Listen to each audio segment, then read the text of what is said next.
Wow, All is right. that an intro? Yeah, let's go.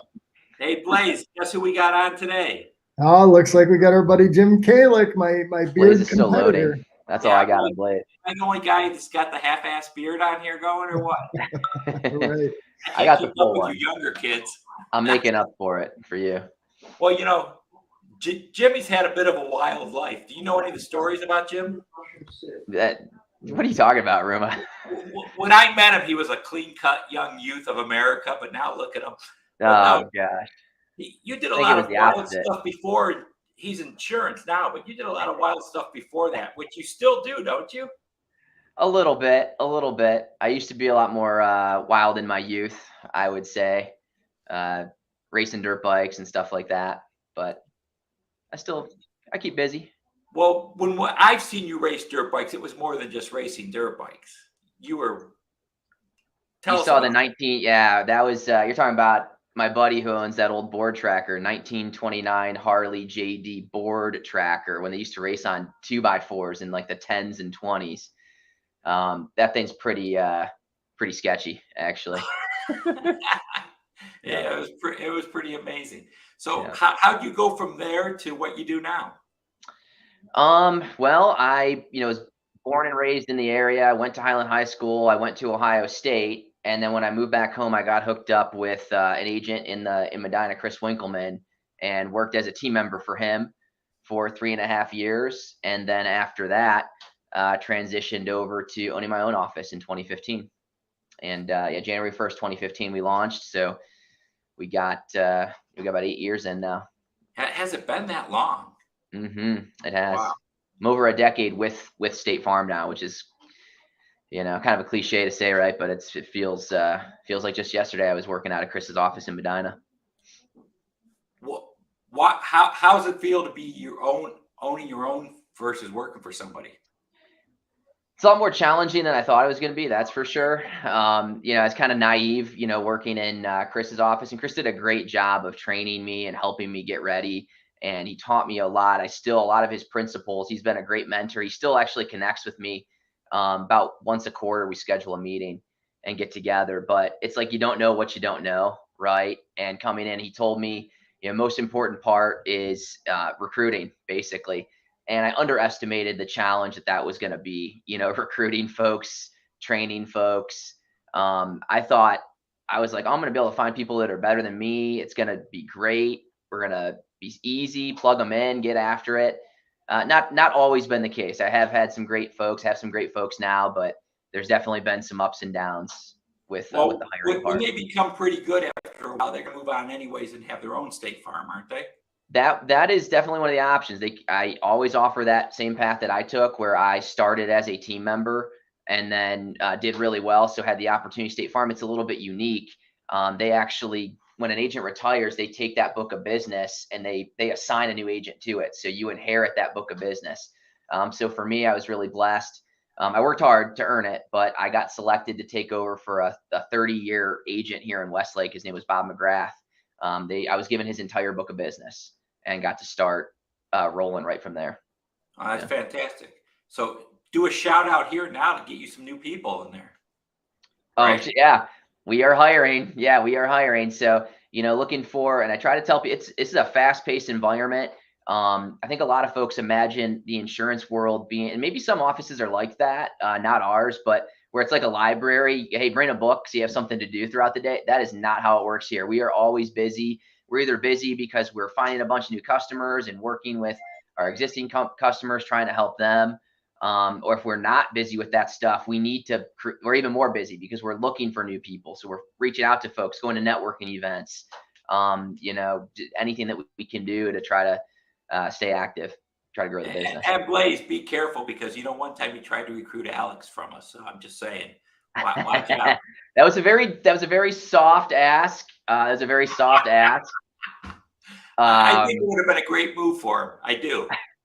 The door's still open for him if he wants to come back to the Buckeye State. Yeah, we'll be happy to have him on the team. Is State Farm's not just in Ohio, are they? No, State Farm all across the country. Yeah, I think there's a couple states a little funky. I think maybe Massachusetts aren't in. Maybe, I'm not sure. but pretty much every state. Yeah, you Okay. got State Farm. 19,000 State Farms, more State Farm agencies than McDonald's in the United States. Really? Crazy fact. Yeah, now you're going to see all the signs as you're driving around. Right, right, right. So what makes State Farm different than every other insurance company out there? Good question. So we believe it's in how we were started and how we continue to operate, which is that we're a mutual insurance company. So that means we are not owned by shareholders. So when you have a State Farm auto insurance policy, you are a part of the company, a very small part of the company, but you own a little bit of it. And we believe that that matters a lot because of our philosophies and how we operate. We don't have shareholders to answer to. We're not actually trying to maximize profits. We're trying to offer a competitive product, a good product at a fair price. And we want to be, if we have claims, we're looking at not just trying to not pay the claim like a lot of stock companies do. We want to, if we are able to, we have contracts, we have policies, we have limits. But if there's a way for us to pay the claim, if there's a gray area, we're always going to lean towards helping the customer in those situations. Okay. What's up, Blaze? He's muted. I'm sorry, I was on mute. I had a little bit of background noise. So tell me, one of the things that I run into a lot when I'm talking with people about insurance, why is it that having multiple policies on one, like having a car and a house, why is it that offers such a great discount? Good question. I would just imagine that the way that, the companies are coming up with their rate structure, people that they're able to bring together that way, it's probably going to be a lot stickier business, a lot in general, better client, probably better loss ratios. That's how I would guess that they come up with giving that, because it is really significant. I mean, with us on a home policy, it could be $1,500 a year without the home and auto discount, $1,000 with, it could be, a very significant amount. And the auto as well. The auto, it plays a pretty big percentage too with it. What's your favorite type of product that you sell? Definitely my favorite is life insurance. That's the one that I enjoy selling the most. I think that that's the biggest area where I see people making mistakes and costly mistakes that if you don't uncover those, sometimes it's too late and you can't fix it. You can always change your car insurance, right? You can switch that anytime, no big deal. But if you wait till you're old or till you're ill or till you have your medical history, your ability to get new life insurance products becomes very limited or not available at all. So my favorite client, I love meeting with like a young couple, starting a family, trying to get their financial house in order. They love each other. They love their kids. They value the idea of having life insurance in place, and they're trying to plan long term and really helping them problem solve through that. That's my favorite, definitely my favorite meeting. Okay. Is that a hard topic to bring up with somebody? It definitely was when I first started. And I should tell you guys a story. So the first time I asked about life insurance, I was a team member in Chris's office, and I knew I was going to be an agent. So it's something I had to start talking to people about, and wrote this customer's home and auto insurance. And I, first ask ever as a young salesperson, I said, "Hey, what do you do for your life insurance outside of work?" And the husband stood up, pointed across the desk at me and said, "If you ever bring that up again, I'm canceling all my policies." He was very upset. Yes, first time. This is great start to my sales career, right? So I was caught off guard. I apologized. I knew that Chris would eventually ask again. So I was like, if we ask again, just let us know, you're not interested, no big deal, so sorry, like, have a great day. Well, you wouldn't believe this. 6 months later, his wife calls crying on the phone. He passed away within less than a year. Yes. And she's bawling and she says, "Jim, please tell me there's something on my home policy that's going to help me be able to pay my mortgage." And now I knew there's nothing on the home policy that's going to do that. But for a couple of minutes, I sat there, I'm like looking at her policies, like maybe there's something I missed. Maybe there's something. And I finally had to tell her, like, "I'm sorry, no, that there is not. The home policy doesn't offer any coverage." And she said, "Jim, I already had to give a car up. I don't know. I'm not going to be able to stay in my house. I'm going to park the travel trailer at my mom and dad's house. I'm going to live there for a while. My, work, I get 3 days of paid time off. So I'm basically going to do the funeral and I got to go back to work." She's like, "I don't know what I'm going to do." And I mean, that was, for me, I was like, okay, it's a terrible event that occurred, but what was good for me in my career was I was like, okay, I need to be asking people about this. And it's okay if they don't want my help. That's totally okay. But it's my job to ask and at least, open that conversation up. Right. You know, when I was in the mortgage business, and I'm sure it still happens today, is once we closed on a transaction, they would get hit with solicitations for credit life. Yep. So I used to start sending my people to people like you and say, talk to them about a term policy or something. It's usually cheaper, covers more than just the mortgage. Because and they were taken advantage of by these people, in my opinion. So. Do you really want to do that, your life insurance, with some company that sent you a misleading letter in the mail? I mean, it's like car warranty stuff, right? It's like car warranty stuff. Like, go to somebody reputable. If it's not State Farm, there's a couple other companies too I would trust. Somebody reputable. What are some other things that you insure? And when I say other, like, what's the weird stuff? I mean, obviously you got jewelry, probably motorcycles, RVs. Give us some ideas of what are other things that aren't as obvious that people traditionally insure. What's some weird stuff? That's kind of hard. State Farm's pretty conservative, so I think like when anything's weird or fun, we start to shy away from it as far as an insurance perspective. So if you need some really funky things insured, I'm not sure if we can.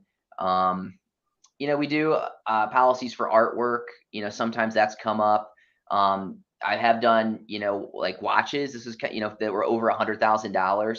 Insured some really fancy gentlemen, brought them in for me to see. Very, not that I know what I'm looking at really, but looked really nice. What does a $100,000 watch look like? Yeah, I mean, it looked like a watch, but knowing the price tag on it, I was like, oh, this is really nice. So we've done some things like that. We insure CBD shops. I guess that's kind of weird. That's about as weird as we get. Is that a hard thing to get insured? CBD shop? Yeah. As long as it's not actually a head shop, no, it's not too hard. If it's legitimately a CBD shop, like I have some in my town that they're really, CBD shops, very, very easy, very low premium. Not a problem at all. Now, if you have a bunch of bonds in there, our underwriters do become a little weary when we try to label it as a CBD shop. So, well, I guess when I said weird, I didn't mean way weird, but as far as like, do you do RVs, recreational vehicles, or UTVs, things like that? What are some of those things that people might not realize that you guys cover? Absolutely. Yeah. So we do, the home, the auto, a lot of, jewelry items, dirt bikes, mini bikes, like you said, ATVs, UTVs, trailers of all kinds. A lot of different, all the toys.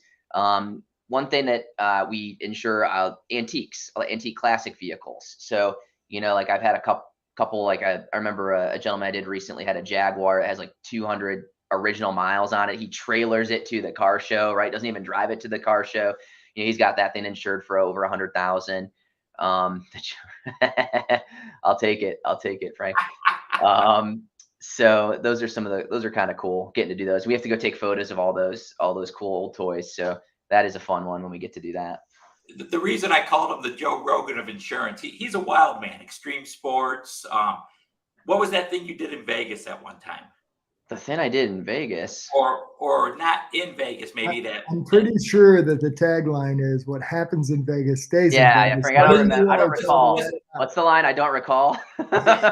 This was a thing where you run, sleep, run. Oh, yeah. So David Goggins, I love David Goggins. So the last couple of years, I've done the 4x4x48. So it's 4 miles every 4 hours for 48 hours. Yeah. So it works out to be in 48 miles, but it's a little more painful because you have to break them up. So, you run 4. I did it like 3 or 4 years ago, and it's way harder than running a regular marathon because every 4 hours you got to get up, and at 4 o'clock in the morning or 2 o'clock in the morning, it sucks. And the time of year that he does it in Ohio makes it even worse. It's miserable. And like mile 32, I think it's like 1 a.m, your second day. That's when you like start to, man, this sucks. But you got to do it. I will continue to do it. It's just like it's more of a mental than a physical thing for sure. A few years ago, he took up jujitsu, and you do that. Oh, don't get me started on jujitsu. I could spend an hour talking about jujitsu. I love jujitsu. Everybody, if there is anybody out there listening, you should start jujitsu. Jocko Willink, who's a Navy SEAL, a lot of people reach out to him for advice, and no matter what the problem seems to be, they're like, well, the first thing you should start doing is jujitsu, and that will assist you with that. But I'm a big believer. It's a mental workout. It's a physical workout. That's my Zen time. It's more, people meditate to become present in their life. I don't feel more present in anything else but jujitsu. Maybe racing motorcycles is close. But when you're Are you still racing? I haven't raced in a couple years. I haven't, I get anxious. It's going to make me sound kind of like a dork, but I get anxious anymore about it. Having the kids, having the business, the ability to get. Well, do you have good life insurance? Is life insurance cover if I die on the bike? Is that your question? It does. Have good insurance. Oh, I have good insurance. Yeah. And anybody that's interested, I'm happy to show you my life insurance program, but yeah, definitely have good program set up for that. So Jim, before we wrap up here, who can we put you in front of? Thank you for asking that. Yeah. So my best referral sources, so anybody out there that's listening that could connect me with these folks, leasing agents at apartment complexes that require renters insurance. That's probably our biggest referral source, just getting those move-ins to call us, getting a chance to help them. We know how to set things up. We make things really easy for the agent, for the client. Our renters insurance is dirt cheap, and it's a really good program. So that's a great foot in the door to talk about the other things later in life. You buy a house, their cars, different stuff. Loan processors, I found that's actually kind of like a hidden gem. The loan officers, they get all the love, they get the donuts, they get the the lunches and everything. The loan officer is supposed to bring us the donuts, right? You don't need any donuts, Frank. Last time I brought you donuts, you were mad at me. You said you were on a diet, but you still ate the whole box. So yeah, that's not good. I can't do that to you anymore. But loan processors are great. They're kind of the forgotten heroes there in the background. And then loan officers are great. Realtors are great. Those are good too. Okay. And if somebody wants to get started in the insurance business, what should they do? They should call me. I'd say, hey, reach out to me. I can tell you about State Farm. I know quite a bit about some of the other opportunities, maybe good and bad aspects of them. Happy to share my thoughts. There's a couple different paths to becoming a State Farm agent. One of them is doing what I did, start as a team member. If you do well, you build that resume, and then you have an opportunity to take over. I think there's no other opportunity like that one. I graduated college, didn't own a car, had probably $10 in my checking account, had to borrow money from mom to get a couple blazers for my first week at work. Mom secretly was dropping me off at the office for my first couple weeks. And I was walking around the corner so that Chris didn't know that I was getting dropped off. Yeah, I mean, this was like, then I just worked until everybody else had left. So I'd call mom like after everybody else had left, like, all right, it's like 8 o'clock. Hey, mom, you can come get me. You do. So I've come a long way from there. But I think that's the only opportunity. Somebody like that in that financial situation can in 3 years then own their own business that has now 3 full-time team members. All my financial goals had to reset because I've done so much better than I could really have imagined. And the freedom it offers, it's really hard though. Like, don't get me wrong. I mean, there's definitely been some days sitting at my desk. I'm like, oh, do I want to do this for the rest of my life? But the answer's always been yes. And I come back again and, here we are. So if they're interested, I'd have them reach out to me. I'd be happy to talk to them about it. Put them in touch with you for sure. Make sure that when you get off this call, you call your mom and you tell her thanks. She's probably the only one watching right now. Yeah. Diana. You know what? I've got a third-party endorsement for you, Jim. Okay, third party. Let's go. My dad, who will badmouth anybody, not badmouth, that's a terrible way to say it, but my dad loves busting people's chops. And he called me up. He said, that guy you sent me to, which was Jim, he goes, he was fantastic. I said, oh, you doing insurance with him? He said, no, he told me my policy. We didn't write it, yeah. Yeah. He goes, my policy that I have is already a great policy and I should stick with it. And he was really impressed with your honesty. He didn't know you had a beard if you were doing it on the phone. He can't stand when people. He always busts out Blaze. I was clean shaved. That used to be a requirement at Chris's office. I don't know if he's allowed to require that, but it's not like that anymore. You go to Chris's office these days. I mean, these guys aren't wearing ties. They got beards. It's a mess over there. All right. Well, we're right at 20 minutes, and that's what we're trying to keep these videos at. Just to remind anybody that watches this in the future or is watching now that every Thursday we jump on here at 1 o'clock because we network with a bunch of different people. Frank and I both do. And we bring people on that we know, like, and trust in our local community. And we're confident in the referrals that we can give to these guys. So, Jim, thank you for joining us. And we'll Thanks, guys. continue to send you people that we know, like, and trust. All right, let's rock out with that music, Isaiah.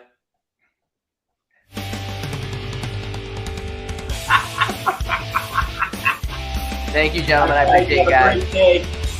Yep. Later.